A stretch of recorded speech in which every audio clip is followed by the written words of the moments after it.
It is coming down to the wire in the U.S. presidential race. If you believe the polls, Kamala Harris has an advantage with women voters, while Donald Trump holds the edge with men.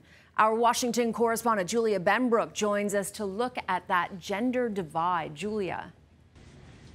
Well, and a lot of this comes down to what they've been focusing in on the campaign trail. Former President Donald Trump has really catered a lot of his time and messaging to young men, a group that doesn't always get out to the polls in large numbers, but he's hoping that they will this time.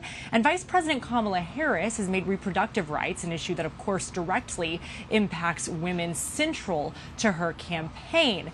And so the polls do show that while Trump has an advantage with men, Harris has an advantage with women.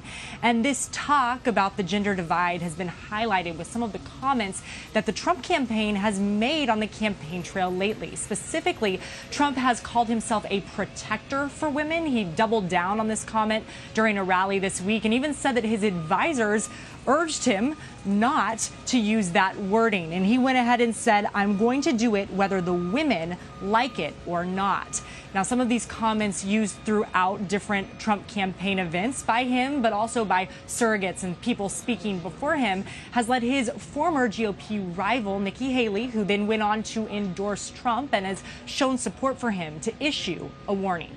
They also need to look at how they're talking about women. I mean, this bromance and this masculinity stuff, I mean, it borders on edgy to the point that it's going to make women uncomfortable. You know, you've got affiliated PACs that are doing commercials about calling Kamala the C word, or you had speakers at Madison Square Gardens, you know, referring to her and her pimps. That is not the way to win women. That is not the way to win people who are concerned about Trump's style.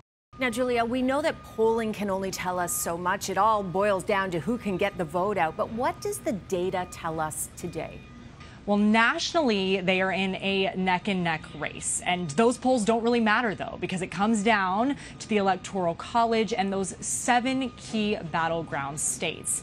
And in the blue wall battlegrounds, which includes Michigan, Wisconsin, and Pennsylvania, Harris holds a narrow lead in Michigan and Wisconsin. But the polls show a tight race in Pennsylvania. She would likely need those 3 states. That's one of her easiest paths. But there are a lot of different ways that this could play out. The other 4 battlegrounds show a tight race as well. So the data tells us we don't know. We'll have to see when all of those votes come in. All right, Julia, thank you very much. Get lots of rest this weekend. You'll need it.